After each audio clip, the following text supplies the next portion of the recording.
నేను ఈరోజు ఛాలెంజ్ చేస్తున్నా. పిఠాపురంలో అమ్మవారి సాక్షిగా మా నాన్నిచ్చిన ఆస్తిలోనే నేను సగం భాగం పైన నేను అమ్ముకున్నాను ఈ రోజు అని కూడా ఈ సభాముగా తెలియజేసుకుంటా ఉన్నా. నాకున్నటువంటి మా వియ్యంకుడికి నాకున్నటువంటి ఆస్తులు కూడా జగన్మోహన్ రెడ్డి గారు కాజేశాడని కూడా ఈ సభాముగా తెలియజేసుకుంటా ఉన్నా. కాబట్టి అది త్వరగా మీరు చెప్తాను అవన్నీ కూడా తెలియజేసుకుంటూ ఈ రోజు మీరు నన్ను దయచేసి ఇప్పుడు ఈ మాట్లాడిన దానికి ఇంకా రేపు ఒకటే కౌంటర్లు వస్తాయి నాకు తెలుసు. ఛాలెంజ్ చేస్తున్నా, నేను ఇది కూడా ఛాలెంజ్ చేస్తున్నా. చంద్రబాబు నాయుడు గారు కూడా అడుగుతా ఉన్నా, మొత్తం మొన్న ఉన్నటువంటి ఎమ్మెల్యేలు అందరి మీద ఎంక్వైరీ, నా మీద కూడా సహా ఎంక్వైరీ చేయండి. ఎవరు అన్యాయం చేశారో, ఎవరు తప్పులు చేశారో, ఎవరు కొట్టు సంపాదించారో మొత్తం బయట పెట్టాలని కూడా ఈ సభాగా తెలియజేసుకుంటా ఉన్నా. జగన్మోహన్ రెడ్డి గారి వల్ల నేను నష్టపోయాను, నా ఆస్తులు అమ్ముకున్నాను. నాకు మరి నేను జగన్మోహన్ రెడ్డి గారి వెంట ఉన్నాను, రాజశేఖర రెడ్డి గారి వెంట ఉన్నాను, ఆయన కన్నా ముందు నుంచి ఉన్నాను. మరి నాకు అర్థం కాల. సాయి రెడ్డి గారు ఈయన ఈ రాష్ట్రంలో మా ఆస్తులన్నీ పోగొట్టుకున్నాం, మాకు అన్యాయం జరిగిందంటే ఇంకా న్యాయం జరిగింది ఎవరికో నాకు అర్థం కాల. అంటే పార్టీ నుంచి వెళ్ళిపోగానే మీరు పార్టీని ఇష్టం వచ్చినట్టుగా మాట్లాడేటటువంటి పద్ధతి ఉందే, అది చాలా ప్రమాదకరమైంది. అది మీ క్యారెక్టర్ని డౌన్ చేస్తుంది తప్ప జగన్మోహన్ రెడ్డి గారిని డౌన్ చేయదనే విషయాన్ని మీరు మర్చిపోవద్దని మనం చేస్తున్నాం. మా దగ్గర ఆకులు నాకినాయన ఒక ఆయన వెళ్ళాడు అక్కడ ఎంపీగా, ఆయన కూడా ఏదో మాట్లాడుతున్నాడు జగన్మోహన్ రెడ్డి గారి గురించి. జగన్మోహన్ రెడ్డి గారు అంటే పులివెందులకు ఎక్కువను కడపకు తక్కువ అంట. మరి ఈయనేంటో రాజశేఖర రెడ్డి గారి వల్ల, ఆయన వల్ల మీకు పార్లమెంట్కి వెళ్ళే అవకాశం ఇస్తే ఏదో పేలిపోతున్నారు. పేలండి, ఇప్పుడు మీకు సమయం ఉంది, ఇంకా 4 సంవత్సరాలు. మీ ఇష్టం వచ్చినట్టు పేలిపోతే అదేమీ గుర్తుపెట్టుకోకుండా ప్రజలు ఉంటారని అనుకోవటం అనేది చాలా పొరపాటని కూడా ఈ సందర్భంగా నేను మనవి చేస్తున్నా. అంటే వాళ్ళకి పార్టీలతో పని లేదు, ఏ పార్టీ అధికారంలో వస్తే ఆ పార్టీ. ఇది అధికార పార్టీ బ్యాచ్ ఇది. సో వీళ్ళకి ఏంటంటే వీళ్ళు ఏ పార్టీ అధికారంలో ఉంటే వాళ్ళు అంటే ఒక సెకండ్, ఒక నిమిషం మనం అధికారం లేకుండా ఉండలేమనేటువంటిది. అంటే వాళ్ళు ఫైటింగ్ నేచర్ కానీ, లేకపోతే ఫైట్ చేయాలనేటువంటి తపన కానీ, లేకపోతే ప్రజల పక్షాన్ని నిలబడాలి, ప్రతిపక్షం చూడాలనేటువంటి ఆలోచనలు కొంతమందికి ఉండవు.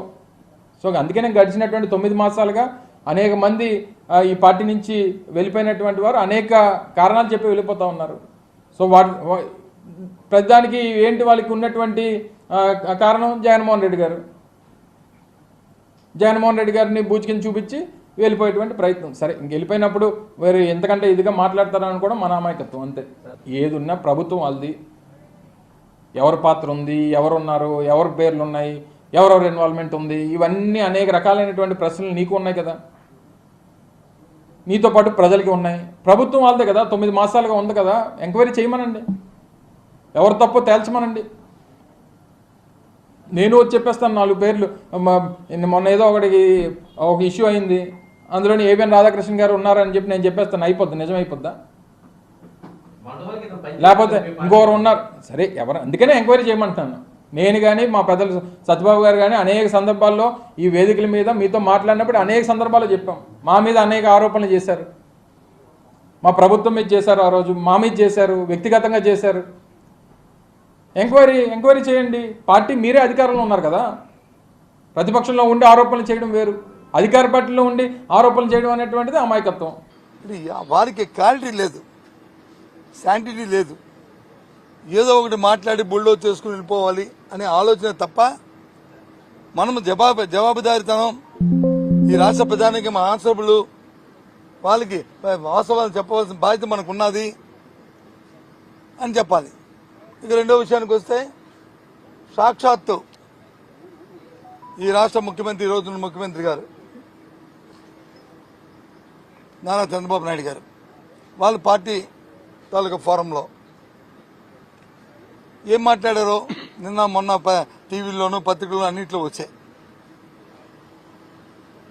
మరి సభలో మాట్లాడిన మంత్రులు వచ్చి నో అది కాదు, అది వాస్తవం. అడిగాం, రాజ్యాంగబద్ధమైన వ్యక్తులు రాజ్యాంగబద్ధానికి రాగద్వేషాలకు అతీతంగా ప్రజాస్వామ్యబద్ధంగా ఆ భగవంతుని మీద ప్రమాణం చేసి ప్రమాణ స్వీకారం చేశామా.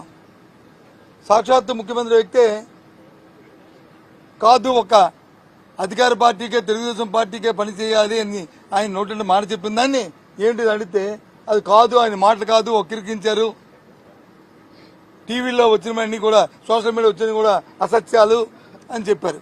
అయితే దాన్ని రికార్డెడ్గా చెప్పండి, లేదు మీ పార్టీ తరఫున వివరణ ఇవ్వండి,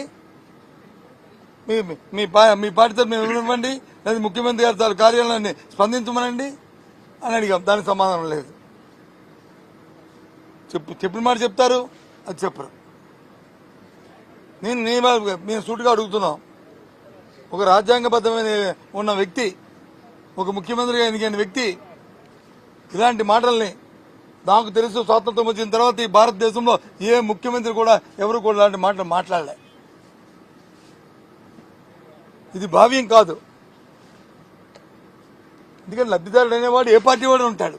ఎప్పుడైనా కూడా ఒకటి గుర్తుపెట్టుకోండి, రాజకీయాలలో ఎప్పుడైనా కూడా ఎవరైనా కూడా ఎదగాలనుకుంటే కష్టకాలం వచ్చినప్పుడు ఆ కష్టాలలో మనం ఎలా ప్రవర్తించాము అన్నది ప్రజలు చూస్తూ ఉంటారు. ఆ ప్రజలే మనకు శ్రీరామ రక్షగా తోడుగా ఉంటారు. దయచేసి మీ అందరికీ కూడా నేను ఒకటి చెప్తా ఉన్నా, రాజకీయాలలో విలువలు ఉండాలి. రాజకీయాలలో ఉన్నప్పుడు విశ్వసనీయత అన్న పదానికి అర్థం తెలిసి ఉండాలి.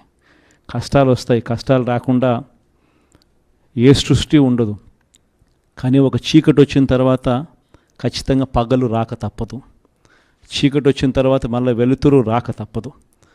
ఆ చీకటిలో ఉన్నప్పుడు, ఆ కష్టాల్లో ఉన్నప్పుడు మనమేమిటి అన్నది ప్రజలు మనల్ని చూస్తారు. మనమేమిటి అన్నది ప్రజలు మనల్ని చూసినప్పుడు ప్రజలు మన పట్ల ఫలాని వాడు మా నాయకుడు అని చెప్పుకునేంత రీతిలో మన యాటిట్యూడు, మన బిహేవియరు, మన క్యారెక్టరు, మన గుణగుణాలు ఉన్నప్పుడు ఆటోమేటిక్లీ మళ్ళీ మనం ఇప్పుడున్న స్థానం కన్నా ఇంకా పై స్థానంలోకి ఎదుగుతాం. ఇది మాత్రం ప్రతి ఒక్కరూ ఖచ్చితంగా గుర్తుపెట్టుకోమని కోరుతా ఉన్నా. మీ అందరికీ నేను ఒకటే చెప్తా ఉన్నా, జగన్ గురించి మాట్లాడాల్సి వస్తే ఎక్కడైనా ఏ ఇంట్లో అయినా కానీ ఎవరైనా ఏం మాట్లాడతారనంటే, జగన్ బాగా చూసుకున్నాడబ్బా, జగన్ మా అందరికీ పలావ్ పెట్టాడు, బాగా చూసుకున్నాడు. కానీ చంద్రబాబు నాయుడు బిర్యానీ పెడతానన్నాడు, కాబట్టి కాస్తో కూస్తో మోసపోయాము. ఇప్పుడు ఆయన పాలన వచ్చింది, బిర్యానీ పోయింది, పలావు పోయింది, పస్తు పండుకునే పరిస్థితిలోకి వచ్చినాము అని చెప్పి మాట ఇవాళ ప్రతి ఇంట్లో కూడా వినిపిస్తూ ఉంది.